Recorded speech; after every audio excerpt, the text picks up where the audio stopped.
Welcome back to our channel municipal institute for life science. आज का अपना जो सेशन है बहुत ही इम्पोर्टेंट रहने वाला है, स्पेशली उन कैंडिडेट्स के लिए जो रिसेंटली असिस्टेंट प्रोफेसर इंटरव्यू की प्रिपरेशन कर रहे हैं। तो आज के सेशन के जो हमारे स्पेशल गेस्ट हैं doctor Bhagat Singh sir. I welcome you sir on the behalf of bills. Sir 2018 batch selected हैं and recently government college Bharatpur में वर्किंग भी हैं। ड्यूरिंग सेशन सर आपके साथ अपने पर्सनल एक्सपीरियंसेस को शेयर करेंगे और इंटरव्यू के दौरान आपको किन किन मिस्टेक्स को अवॉइड करना है और क्या क्या पॉइंट्स को ध्यान में रखना है, वो सारी चीज़ें सर आपके साथ शेयर करेंगे। ड्यूरिंग सेशन फिर भी यदि आपकी कोई क्वेरी हो तो आप सर के साथ शेयर कर सकते हैं, और जो स्टूडेंट्स ऑनलाइन इस वीडियो को देख रहे हैं वो अपनी क्वेरीज हमें कमेंट्स में शेयर कर सकते हैं। Over to you sir. सभी को नमस्कार, पुरुषोत्तम जी को, मैम को, सभी को नमस्कार। जितने भी संभागी हैं, thank you sir, thank you. उन सभी का स्वागत है। आज आपने जो टॉपिक रखा है वो साक्षात्कार में क्या क्या सावधानी रखी जाए, क्या क्या तैयारी होनी चाहिए हमारी, उससे संबंधित है। जैसा कि सभी क्वालिफाइड हैं, सबने नेट किया हुआ है, सिलेक्ट किया हुआ है, तो योग्यता सबके पास है एक सहायक आचार्य की। सभी विषय रूप से देखें, हम विषय के ज्ञान के आधार पर देखें तो मेरे हिसाब से सभी समान है। तो कुछ हमारे व्यक्तिगत मापदंडों का जो आकलन किया जाता है, असेसमेंट किया जाता है, वो साक्षात्कार के थ्रू किया जाता है।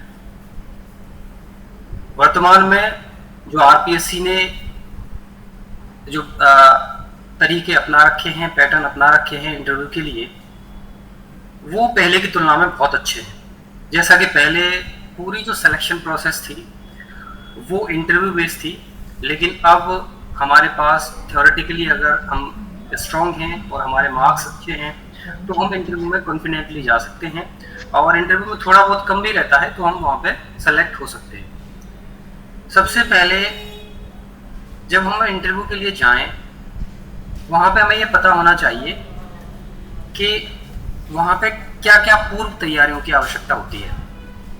जो हम मेन देने के बाद हम जब देते हैं, अपना रिटन दे लेते हैं, अपना असेसमेंट कर लेते हैं कि हमारी आंसर की के हिसाब से हमारे कितने क्वेश्चंस आ रहे हैं, हमें पता चल जाता है कि हम इंटरव्यू में किस लेवल पे हम स्टैंड करते हैं, हमें कैसे परफॉर्म करना है, कितने नंबर हमें चाहिए, वो पूर्व तैयारी हमारे पास होनी चाहिए। तो सबसे पहले जब हमने अपना रिटन लिख दिया है, अपना जो सब्जेक्टिव हमने जो नॉलेज है वो पूरी हमने अप्लाई कर दी है, तो हमारा असेसमेंट भी बहुत अच्छा होना चाहिए कि आरपीएससी ने हमारे सामने आंसर की डाल दी है, हमारे मार्क्स कितने आ रहे हैं और इंटरव्यू हमें कितने मार्क्स की रिक्वायरमेंट है, मैक्सिमम हम कितने लाने हैं, वहाँ पे कितना हम प्रयास कर सकते हैं। तो बहुत सारे हमारे अंदर सवाल होते हैं, बहुत सारी हेजिटेशन होती है, बहुत सारे डर होते हैं जब हम इंटरव्यू फेस करते हैं, क्योंकि ये जो हमारी सिलेक्शन प्रोसेस है जिसके लिए हम जा रहे हैं वो क्लास फर्स्ट ऑफिसर्स के लिए है। बहुत अच्छी जॉब का ऑप्शन हमने चुना है अपने करियर के लिए। मैं मानता हूँ कि हम सभी सौभाग्यशाली हैं कि हमने इसको अपने करियर ऑप्शन के रूप में चुना। मेरे लिए व्यक्तिगत अनुभव के रूप में सबसे अच्छा प्रोफेशन हमारा, जो हम कहते हैं शिक्षा विभाग में या उच्च शिक्षा में, सबसे अच्छा माना जाता है अपने व्यक्तिगत विकास के लिए, सामाजिक विकास के लिए, और आगे कह सकते हैं आध्यात्मिक विकास के लिए, आर्थिक रूप से सभी तरह से एक बहुत अच्छा प्रोफेशन माना जाता है। शारीरिक स्वास्थ्य के लिए भी मैं कहूँगा लास्ट में। तो आप सभी को हम शुरू करते हैं कि जो हमारा इंटरव्यू बोर्ड होता है, इसमें जनरली जब हमने फेस किया था तो 3 या 4 मेंबर होते हैं, मोस्टली 3 होते हैं, जिनमें से 2 सब्जेक्ट एक्सपर्ट होते हैं जो डिफरेंट यूनिवर्सिटी से वहाँ पे आते हैं, और एक वहाँ पे आरपीएससी के मेंबर होते हैं। अब हमें यहाँ पे ये ध्यान रखना है कि जब हम इंटरव्यू में जा रहे हैं तो हमें इस चीज़ पे बिल्कुल भी फोकस नहीं करना कि बहुत ज़्यादा पढ़ के जाएं, हम हर चीज़ को पढ़ के जाएं, बहुत सारी नॉलेज बहुत डीप में पढ़ना है हमें, क्योंकि पढ़ चुके हैं हम। अगर हम वहाँ पे रिटेन क्वालिफाई करके जा रहे हैं तो हमें सब्जेक्ट की नॉलेज तो बहुत अच्छी तरह से है, वो ये भी जानते हैं, सब्जेक्ट जो एक्सपर्ट बैठे हैं वहाँ पे, पूरा पैनल जो बैठा है वो बहुत अच्छी तरह समझते हैं कि आपके पास नॉलेज बहुत अच्छी है सभी के पास, लेकिन उस नॉलेज को वहाँ पे एक्सप्रेस करना, वहाँ पे कम्युनिकेट करना, उसे वहाँ पे किस तरह से हम दूसरों के सामने लाएंगे, ये हमारे पास बहुत अच्छी तरह से आना चाहिए। एक अच्छी नॉलेज होने के बाद, बहुत अच्छा सब्जेक्ट एक्सपर्ट होने के बाद भी कुछ लोग उसे वहाँ पे एक्सप्रेस नहीं कर पाते, जो हमारे सामने उसे रिसीव करने के लिए बैठे हैं उनको हम सेटिस्फाई नहीं कर पाते, उसे दे नहीं पाते उस नॉलेज को। तो ये बहुत ही इंपॉर्टेंट वहाँ पे फैक्ट होता है। तो सबसे पहले हमें देखना है कि वहाँ पे जो भी हम कहें वो पूरी तरह से कॉन्फिडेंट होना चाहिए हमारा। अगर हमसे कुछ नहीं आता है तो हम उसे पूरी तरह से ये क्या बोल सकते हैं कि नहीं ये सर हमसे नहीं आता, आगे आप बताइए, मैं इसके बारे में नहीं जानता। लेकिन उसे गलत जवाब देना वो पूरी तरह से हमारी इमेज को वहाँ पे खराब करे। तो सबसे पहले जनरली वहाँ पे जो शेड्यूल अपनाया जाता है वो है कि आपके लिए एक टीचिंग का वो ऑप्शन देते हैं कि भाई आप पढ़ा के बताइए, मैं एक आप कोई टॉपिक लीजिए, और जनरली वो कहते हैं कि आप अपनी पसंद का कोई टॉपिक पढ़ाइए।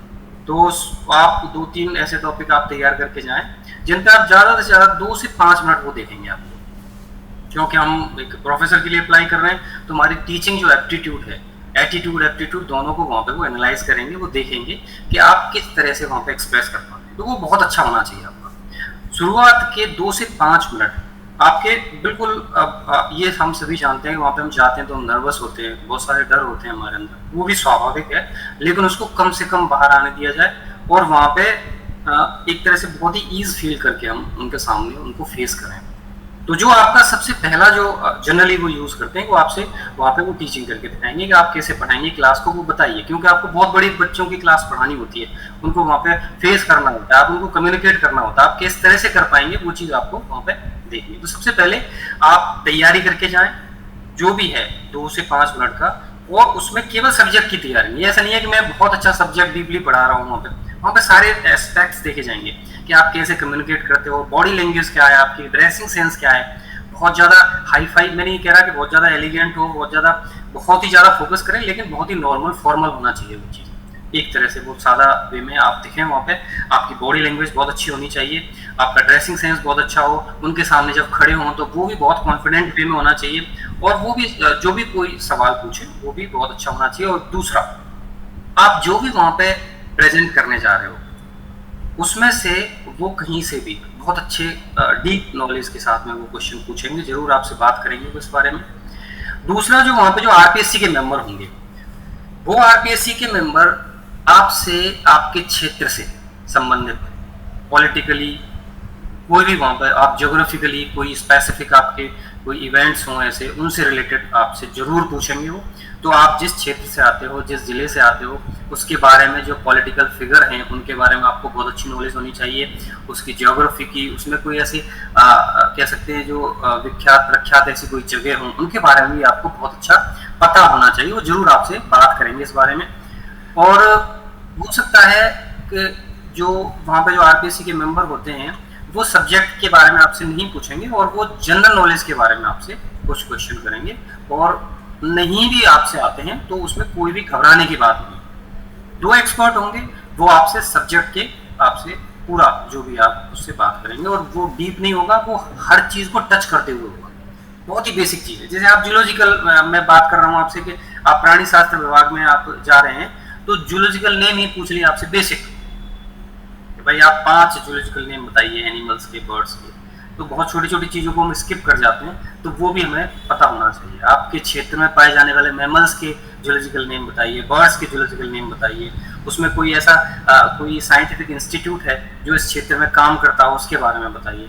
और सब्जेक्ट की नॉलेज तो वो है ही जो जनरली बेसिकली वो पूछते हैं। तो हमें 2 बातों का ध्यान रखना है कि हमारी जो नॉलेज है उसे हम वहाँ पे किस तरह से कम्युनिकेट करते हैं, हमारा कम्युनिकेशन बहुत अच्छा होना चाहिए। दूसरा, कोई भी बोर्ड मेंबर हमसे बात कर रहा है वहाँ तो हम उससे आई कांटेक्ट रखेंगे, उससे बात करेंगे, लेकिन जो साइड में जो 2 बैठे हैं उनके साथ भी हमारा आई कांटेक्ट रहना चाहिए।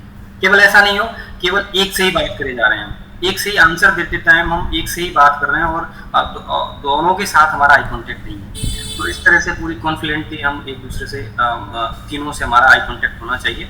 और कोई नहीं आता है हमसे क्वेश्चन तो उसे हम सीधे मना करें, और आता है तो कॉन्फिडेंटली बोलें। ऐसा नहीं कि नहीं ऐसा भी हो सकता है, ऐसा भी कर सकता हूँ मैं, या सर शायद हो ऐसा, तो वो हमारे डाउट क्लियर करता है। दूसरा, हम तैयारी कर रहे हैं यहाँ पे, सभी रिटन की हमने तैयारी की है, अच्छी तरह से खूब मेहनत की, तभी हम इंटरव्यू फेस करेंगे वहाँ पे। उसके लिए हमें ये है कि बहुत ही बेसिक चीज़ें आप सिलेबस में से देखते हैं, जैसे क्लासिकल टैक्सोनॉमी होती है, सेल बायोलॉजी होती है, फिजियोलॉजी है, और कह सकते हैं हम डेवलपमेंट बायोलॉजी है। उसके बेसिक कंसेप्ट हमको पता होने चाहिए, क्योंकि बहुत ही डीप नॉलेज वो बिल्कुल नहीं पूछने वाले हैं, लेकिन सारी चीज़ों को बेसिक टच करते हुए आपसे ज़रूर पूछेंगे। कम्युनिकेशन स्किल, प्रेजेंटेशन स्किल्स आपकी बहुत अच्छी होनी चाहिए, बॉडी लैंग्वेज बहुत अच्छी हो, उस पर आप वर्क करें, उसमें आप देख सकते हैं। दूसरा, अगर हम देखते हैं कि आपने ये प्रोफेशन चुना है, तो आपका भी कोई माइंडसेट होगा इस बारे में। एक चीज़ होती है कि हम बाई चॉइस आए या बाई चांस आते हैं। इस लेवल तक आते टाइम मैं समझता हूँ कि सभी बाई चॉइस होते हैं। हम ये सोचते हैं कि हमने प्रोफेशन अपनी इच्छा से चुना है, मेरा सपना है इस क्षेत्र में जाने का। अगर मैं आज भी दो तरफ जाना चाहता हूँ, मैं सोचता हूँ कि चलो मेरा साइड जो है भाई मैं ये कर लेता हूँ, इसके बाद मैं IAS करूँगा, RS करूँगा, तो कहीं ना कहीं वो कमी इसमें दिखाई देती है। इंटरव्यू के दौरान ये चीज़ भी समझ में आएगी, क्योंकि अगर मैं इस क्षेत्र में जाने के लिए पूरी तरह से तैयार नहीं हूँ, मैं इसे साइड जॉब मानता हूँ या मैं इसे बाई चांस मानता हूँ कि नहीं चलो मेरे पास, मैं बहुत इंटेलिजेंट हूँ, मेरे पास यही ऑप्शन है इस टाइम, तो मैं इसमें जाता हूँ, आगे जाके मैं IAS की तैयारी करूँगा। मैं नहीं कह रहा कि IAS RS बहुत अच्छी सर्विस नहीं है, बहुत अच्छी है। जिनका एटीट्यूड एप्टीट्यूड उसके हिसाब से है, जो IAS बनना चाहते हैं, एडमिनिस्ट्रेशन में जाना चाहते हैं, उनके लिए बहुत अच्छा है। लेकिन जो भी प्रोफेशन हम सेलेक्ट करते हैं, चूज करते हैं, उसमें हमारी इनर कोर से उसके लिए आवाज़ आनी चाहिए कि भाई ये मैं चाहता हूँ। जब मैंने PG में लिया तो मैं उसी पर्टिकुलर सब्जेक्ट में जाना चाहता था। PG के बाद मैंने नेट किया, नेट करने के बाद मैं इस फील्ड में जाना चाहता हूँ। ये चीज़ भी वहाँ पर दिखाई देगी। आप जब बोलोगे, आप बात करोगे, आप प्रेजेंट करोगे, तो ये चीज़ हमारे पास होनी चाहिए। ये चीज़ हम बिल्कुल अपने इनर कोर से हम खुद एनालाइज करें इस चीज़ को, ये बहुत ज़रूरी है। क्योंकि हम पूरी दृढ़ इच्छा से, पूरी आत्मा से हम जिस चीज़ को चाहते हैं वो हमारे अलग अलग आयामों में दिखाई देती है। अगर वहाँ पे कहीं पे भी कोई डाउट होगा तो वो चीज़ जरूर पकड़ना है। तो मैं ये नहीं कह रहा कि आप कोई भी और चुनाव नहीं कर सकते। मैं जानता हूँ कि रोजगार के लिए हम अलग अलग अवसर चुनते हैं, अलग अलग ऑप्शन चुनते हैं, लेकिन हम जिस क्षेत्र में अपनी पूरी ज़िंदगी बिताना चाहते हैं उसके लिए पूरी तरह से तैयारी हमारी होनी चाहिए, पूरी तरह से समर्पण होना चाहिए उसके लिए। और इस कैरियर ऑप्शन से अच्छा कोई भी और ऑप्शन नहीं मानता मैं, बहुत ही अच्छा है। और अब यहाँ पे एक भी सवाल आता है कि सभी हम योग्य हैं, सभी हमने अपना रिटन दिया है, सभी की बहुत अच्छी प्रतिभा है, लेकिन सिलेक्शन बहुत उसमें से कुछ सिलेक्टेड का ही होगा जितनी पोस्ट है। उसके बहुत सारे रीजन हैं। उसमें से सबसे बड़ा रीजन यही है कि हम कहते हैं कि जो हम कर्म करते हैं उसके फल की चिंता नहीं करें, फल तो मिलेगा। लेकिन कर्म भी दो तरह के होते हैं। आप फिजिकली करते हैं, मेहनत करी, हमने बहुत अच्छी मेहनत करी, आप आगे बढ़े, लेकिन उसके साथ मेंटल हमारे एक्शंस भी होते हैं। हम काम तो खूब कर रहे हैं लेकिन मेंटली हम उसके बारे में नहीं सोच रहे। मेंटली हम उसके बारे में इसलिए नहीं सोच रहे, मेंटली हम सोच रहे हैं कि यार होगा कि नहीं होगा, आगे जाके पता नहीं इंटरव्यू बोर्ड कैसा आएगा, मैं प्रेजेंट कर पाऊंगा कि नहीं कर। एक एक्सपेक्ट तो ये हो गया। दूसरा ये हो गया कि अगर मेरे सामने कुछ भी आएगा मैं अच्छा करा, तो पॉजिटिव थिंकिंग से हमारी पूरी एनर्जी वहाँ पर कंजर्व होगी, हमारी पूरे एटीट्यूड में, हमारी पूरी पर्सनैलिटी में वो दिखेगा। तो आप फिजिकली तो करें ही मेहनत, लेकिन मेंटली भी आपको उसका प्रयास करना है पूरी तरह से आप वहाँ पर तैयार होके जाएंगे तो उसका प्रभाव आपको जरूर दिखेगा, बोर्ड को दिखेगा और आप जरूर सफल होंगे। तो आप जितने भी प्रतिभागी इसमें जुड़े हुए हैं उनकी कोई भी क्वेरी हो आप मुझसे अभी पूछ सकते हैं। ये ओपन सेशन है, संवाद है। पुरुषोत्तम जी ने मुझे यहाँ पर जोड़ा, उसके लिए बहुत बहुत धन्यवाद उनका। मैं आप जैसे विद्वान लोगों के बीच में बैठा हूँ, बात कर सका आपसे, आप मेरे साथी हो। सभी हम इक्विवेलेंट हैं, सभी प्रोफेसर की योग्यता रखते हैं। तो आप पूछिए कोई भी आपकी क्वेरी हो जिससे मैं आपकी सहायता कर सकूं, मदद कर सकूं। Thank you so much sir. एक बहुत ही छोटे से इनविटेशन पे आप तैयार हुए और आपने सहज तरीके से ये सब डिलीवर किया। देखो, सबसे पहले आपके लिए थैंक्स तो है ही है, क्योंकि आपने सोसाइटी के लिए इतना कुछ करने के लिए हाँ भरी है।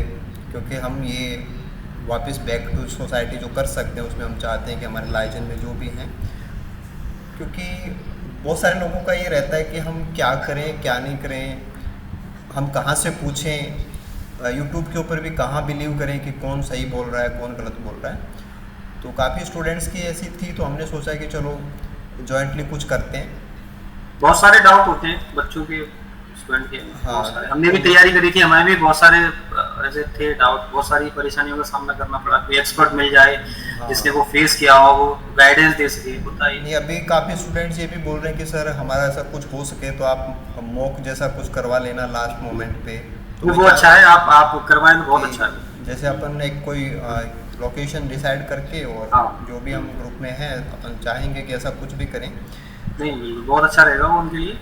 देखो, जो भी स्टूडेंट्स इस वीडियो को देख रहे हैं उनको मैं कुछ और बातें ऐड करना चाहूँगा कि जैसे जो लेक्चर्स यहाँ पे सेशंस वाइज हम कवर कर रहे हैं उनमें एक चीज़ बहुत कॉमन निकल के आ रही है। वो कॉमन चीज़ ये है कि आपका माइंड कितना शांत है, ये बहुत इम्पोर्टेंट चीज़ है। लास्ट जैसे बॉटनी सेशन हुआ, वहाँ भी बार बार एक ही चीज़ आई कि आपको तनाव नहीं लेना है। अभी आपने सर को सुना, मतलब कहाँ तक सर जा रहे हैं, आपको कहाँ तक के लिए कह रहे हैं कि वो स्पिरिचुअल वर्ड भी सर ने डाला है, मेंटल वर्ड भी सर ने डाला है। तो ऐसा हो नहीं सकता कि हम उन चीज़ों को साइड में रख के आ जाएं या उसका प्रभाव नहीं पड़ेगा या वो दिखेगा नहीं, इम्पॉसिबल है। पर आज जो हम नॉर्मली नोटिस कर रहे हैं कि जैसे माइंड के अंदर फ्लक्चुएशन बहुत ज़्यादा चल रहा है। अभी इंटरव्यू के टाइम पे अभी जो हमारे सब्जेक्ट की जैसे कट ऑफ नहीं आई तो लोग अभी भी कह रहे हैं कि मैं करूँ कि नहीं करूँ तैयारी, मेरा स्कोर तो ये बन रहा है, मुझे करना चाहिए नहीं करना चाहिए। तो नहीं वाला वर्ड तो आना ही नहीं चाहिए। अगर आपको पहले दिन से जैसे सर ने बताया कि आप हैं तो पॉजिटिव, पूरा ट्रैक ही पॉजिटिव रखना है। तो आई होप कि ऐसे जो है कि अभी तो टाइम भी है अपने पास, ऐसा भी नहीं है कि धीरे धीरे काम करके इन चीज़ों पे अगर आपको लगता है कि भी हम थोड़ा सा कमज़ोर हैं तो काम कर भी सकते हैं। पढ़ना तो अलग चीज़ है, वो तो आता ही है। फिर अपन को पढ़ाने वाला भी था, बोर्ड वर्क के लिए भी सर ने कहा कि वहाँ भी बहुत चीज़ें काम की हैं। मतलब आपका बॉडी लैंग्वेज आपका सब कुछ बता देगा वहाँ पे। तो ये सब चीज़ें जो निकल के आ रही हैं, आई होप कि हम सभी के लिए, सभी स्टूडेंट्स के लिए जो भी हमारी साइड से बेटर हो सकता है वो कर पाएंगे। और हालांकि जो स्टूडेंट्स अभी साथ में नहीं हैं तो मैं उनसे भी ये कहना चाहूँगा कि आप कमेंट्स के अंदर ज़रूर से बताना कि और भी आपका कोई डाउट हो, और क्योंकि समय रहते उनका सॉल्यूशन हम सर से पूछ के वहाँ पे डाल देंगे या हमें जो पता होगा हम डाल देंगे। आगे भी हम चाहते हैं कि कुछ है ना, जैसे कोर की तरफ जाएं तो कुछ अच्छे टॉपिक्स भी हम चाहेंगे कि सर हमारे लिए सेलेक्ट करें और एक और सेशन में हमें वो बताएं कि कुछ एक टॉपिक्स जो मतलब कम से कम वो तैयार करें, जहाँ क्वेश्चन पूछें तो वो थोड़ा सा ऐसे लगे कि हाँ आराम से डील कर लें पैनल को और उनको कहीं अच्छे इन्फ्लुएंस की तरफ ले जाके अपना अच्छा स्कोरिंग ले सकें। तो आई होप अगले सेशन में हम दोबारा सर से मिलेंगे और कुछ और टॉपिक्स के साथ मिलेंगे। तब तक आप लोग अपनी क्यूरीज भी हमें ज़रूर से बताना। Thank you so much sir, और ज़रूर आपसे मिलते रहेंगे। थैंक यू सो मच और गुड लक आप सभी को। Thank you.